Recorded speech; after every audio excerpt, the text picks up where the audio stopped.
সম্মানিত উপস্থিতি, কোরআন হাদিস থেকে যতটুকুই তেলাওয়াত করা হলো, আশা রাখি একই সামনে রেখে কিছু কথা রাখব। সাথে সাথে দোয়ার দরখাস্ত, আল্লাহ আমাদের সকলকে বুঝা এবং আমল করার তৌফিক দান করেন।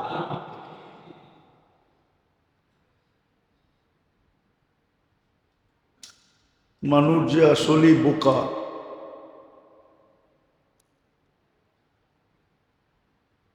একটা জিনিস নিয়ে চিন্তা করলে বোঝা যায় যে আসলেই আমরা কত বোকা।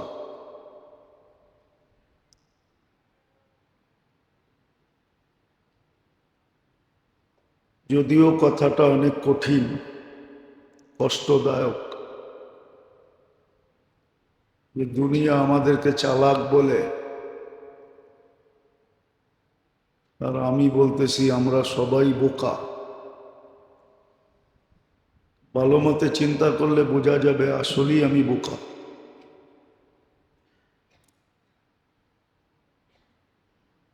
দুনিয়ার কোনো বিষয়ের ব্যাপারে আল্লাহ মানুষকে গ্যারান্টি দেন না,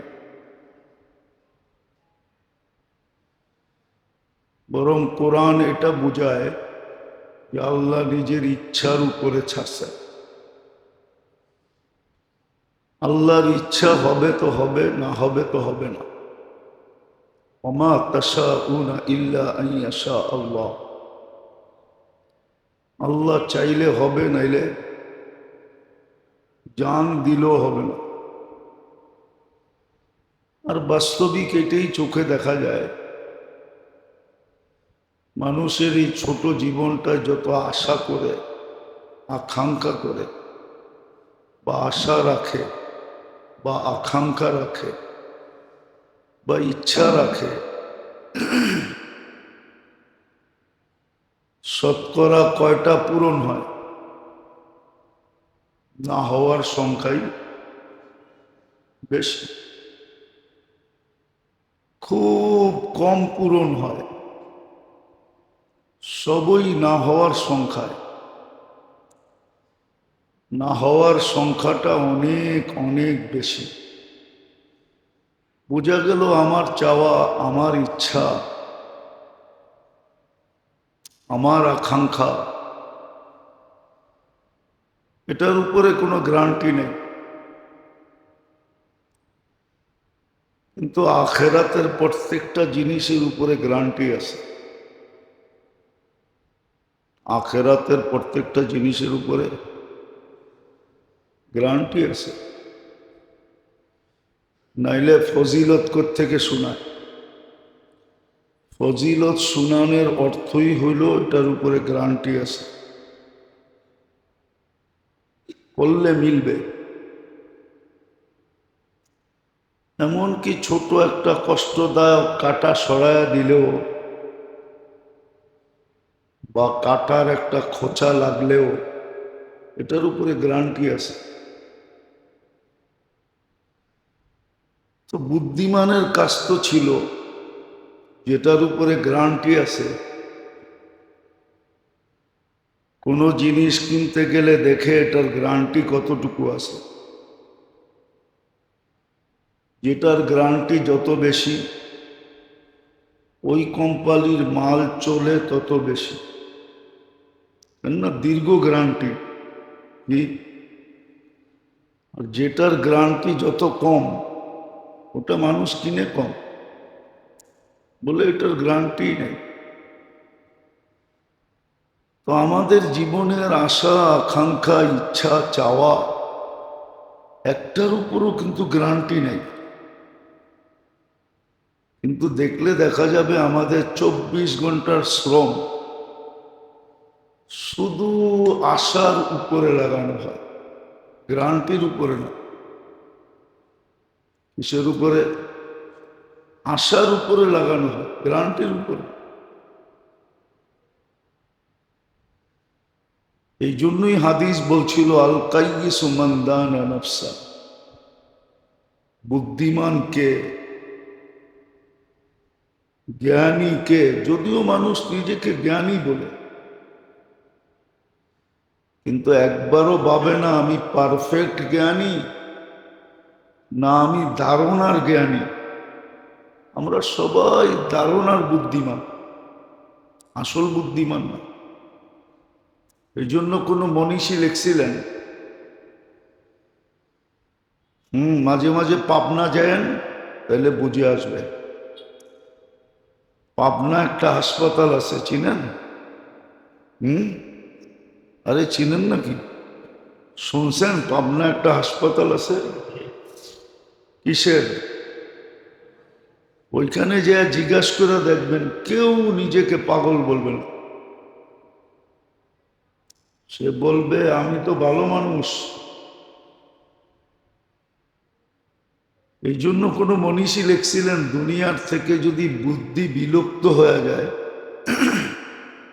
তারপরও মানুষ নিজেকে নিজে বুদ্ধিমান মনে করবে। যেমন আমরা নিজেদেরকে ধারণার বুদ্ধিমান মনে করি, আসলে আমি বুদ্ধিমান না। আসলে যদি বুদ্ধিমান হতাম, তো বুদ্ধি যাকে, যিনি বুদ্ধি দিছেন ওনাকে জিজ্ঞাসা করতাম যে আপনি যে মালটা আমাকে দিলেন, 1 নম্বর দিলেন না 2 নম্বর দিলেন, এটা তো জিজ্ঞাসা করি। কি ভালো কোয়ালিটির দিলেন না নর্মাল কোয়ালিটির দিলেন, না এমন ধরায়া দিলেন যে চায় না, 1 বছরের বেশি যায় না, এটা তো জিজ্ঞেস করি। কিন্তু যে আল্লাহ আমাকে বুদ্ধি দিছেন, ওই আল্লাহকে কি কখনো জিজ্ঞাসা করছি যে আল্লাহ আমাকে যে বুদ্ধিটা দিলেন, এটা কি কাজের জন্য দিলেন? আসলেও কি বুদ্ধি দিলেন, না আমার ভিতরে বুদ্ধিই নাই? আল্লাহর রসুল আমাদেরকে ইঙ্গিত দিচ্ছেন, ইঙ্গিত না সুস্পষ্ট করছেন যে আসলে বুদ্ধিমান কে, কোন ব্যক্তি বুদ্ধিমান, কাকে বুদ্ধিমান বলা চলে। একটা হলো আমাদের দৃষ্টিভঙ্গি, আর একটা হলো আল্লাহ রসুলের দৃষ্টিভঙ্গি। আমাদের দৃষ্টিভঙ্গি তো যে যত 9-6 করতে পারে সে তত বুদ্ধিমান। কি আমাদের সমাজে তো এখন সবচেয়ে বড় বুদ্ধিমান ও যে 9-6 করতে পারে। পিতলরে যে সোনা বানায় বেচতে পারে ওইলো বুদ্ধিমান, ঠিক না? কি কোন? ছাইকে যে সোনা বানায় বেচতে পারে ওইলো বুদ্ধিমান। এটা তো আমাদের সমাজের রীতি নীতি, আমাদের সমাজ না, সারা দুনিয়ায় এটা। সারা দুনিয়ার চোখে বুদ্ধিমান ওই ব্যক্তি যে রাত আঙ্গুল ফুইলা কলা গাছ হতে পারে। সবাই তাকে বুদ্ধিমান মনে করে, ঠিক না? না মনে করে না? সবাই বলে ছেলেটা বড় ট্যালেন্ট, বড় চালাক, বড় চতুর, বড় জ্ঞানী। আমাদের আমাদের চোখে না, আল্লাহ রসুলের দৃষ্টিভঙ্গিতে বুদ্ধিমানকে, যেটার প্রতি কোনো গ্যারান্টি নাই, ওটার পিছনে দৌড়ানো বুদ্ধিমানের কাজ না, যেটার পিছনে গ্যারান্টি আছে ওটার পিছনে দৌড়ানো বুদ্ধিমানের কাজ? তাহলে আমরা তো কেউ দৌড়াই না। আখেরাতের প্রত্যেকটা জিনিসের উপরে গ্যারান্টি আছে, হবেই হবে, কিঞ্চিত সুতা পরিমাণও এদিক ওদিক হবে না। আমার মন মানুক আর না মানুক, আমার বিদ্যা বলুক আর না বলুক, আমার সমাজে প্রচলন থাকুক আর না থাকুক, সত্য এটাই, আল্লাহ রসুলের দৃষ্টিভঙ্গিতে যে বুদ্ধিমান সেই বুদ্ধিমান। আখেরাতের প্রত্যেকটা জিনিস গ্যারান্টি যুক্ত, দুনিয়ার কোনো বিষয় গ্যারান্টি নেই। 1000 কোটি টাকা দিয়া ব্যবসা করলেই যেন লাভ হবে, তাহলে দুনিয়ার ইতিহাসে বড় বড় কোম্পানিগুলা কেন দেউলিয়া হইতো? বড় বড় কোম্পানিগুলা একদিন কেন বিলুপ্ত হয়ে যেত? আবার বিলকুল রোডের মানুষটা, যাকে মানুষ রাস্তায় দেখছে, ওই লোকটা কেন লক্ষ কোটি টাকার মালিক হতো? এরকম প্রমাণ আমাদের দেশে বহুত আছে। আঙ্গুল দিয়া দেখাইতে গেলে মানহানির কেস খেতে হবে।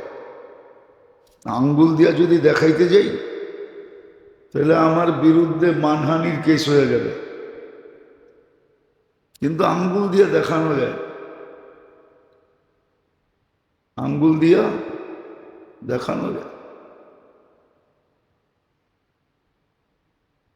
শত পাওয়া যাবে, হাজারও পাওয়া যাবে। কর্মচারী মালিক হয়ে বসে গেছে, যে মালিক ছিল ফকির হয়ে রাস্তায় ঘুরতেছে।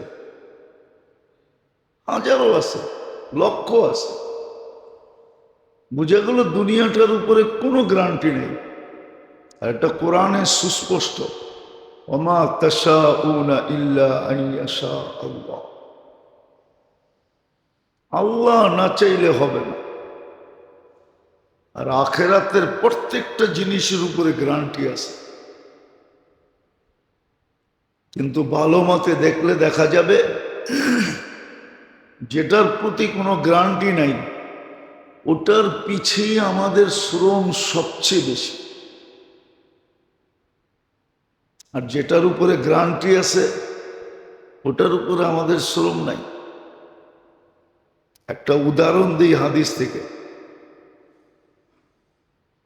ফজরের নামাজই তো পড়ে না, আবার নামাজ পড়া সূর্য ওঠা পর্যন্ত বসা থাকবে, এটা তো হয়ই না। তাইলে মর্নিং ওয়ার্ক কে করবে? মর্নিং ওয়ার্ক বোঝেন? এটাও বোঝেন না। সকালে হাঁটবে কে? জগিং করবে কে? যদিও লেখা ছিল, যদিও লেখা ছিল, মনীষীরা লিখছে, আমরা লিখি নাই, সুবা কি হাওয়া লাখো রুপিয়া কি দাওয়া। সকালের ফজর নামাজের দিকে হাঁটতে হাঁটতে আসলে শরীরে যেই বাতাস লাগে, এটা লাখো টাকার ওষুধের চেয়ে বেশি উপকারী। ফজরের সময় আসতে আসতে যে বাতাসটা গায়ে লাগে, এটাকে উর্দুতে বলে নাসিমে সাবা। আর এই বাতাসটা জান্নাত থেকে প্রবাহিত হয়।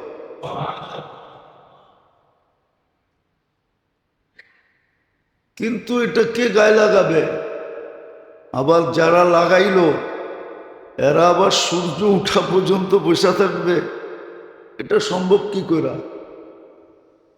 যদিও হাদিসে ছিল বসে থাকো, প্রথমে 2 রাকাত পড়ো, 1 কবুল হজ আর উমরার সওয়াব পাবে। আবার 2 রাকাত পড়ো, সারা দিনের জন্য আল্লাহ, সারা দিনের জন্য ওই মাগরিব ফজর পর্যন্ত 24 ঘন্টার জন্য তোমার পক্ষে হবে এবং তোমার জন্য যথেষ্ট হবে। এতটুক কষ্ট করতে তো কেউ রাজি না, কিন্তু এটা গ্যারান্টি ছিল। কিন্তু সকালে উঠা বাজারের দিকে দৌড়ানো, দুনিয়ার পিছে দৌড়ানো, এটা মাইনা নিতে রাজি। এই গরমের ভিতরে মাথার ঘাম পায়ে ঝরাইতে রাজি। যদিও কেউ কেউ বলে যে কোরা তো দেখছি, হয়তো না। আচ্ছা, কোন সব ওষুধের ডোজ আছে না নাই? ডোজ বোঝেন কি? পরিমাণ, মাত্রা, ঠিক না? হ্যাঁ, না এক ট্যাবলেট খেয়েই ভালো হয়ে যাবেন? মাত্রা পুরা করতে হবে, ঠিক না? পরিমাণ পুরা করতে হবে, ঠিক না? আপনি তো প্রথম দিন পরিয়ে পাইতে চান। হুম, মাত্রা পুরা করেন। এই জন্য তো কোনো মনীষী লেখছেন, যদিও কথাটা উর্দুতে লেখছেন, করকে তো দেখ পুরা না উতরো তো ফির कहना, করকে তো দেখ, পুরা তো দেখো, কইরা তো দেখো, পুরা যদি না হয় তারপরে বলিস, তারপরে বইল। তো আসলে এটাই আমাদের বোকার পরিচয়, যে আমরা যে বোকা।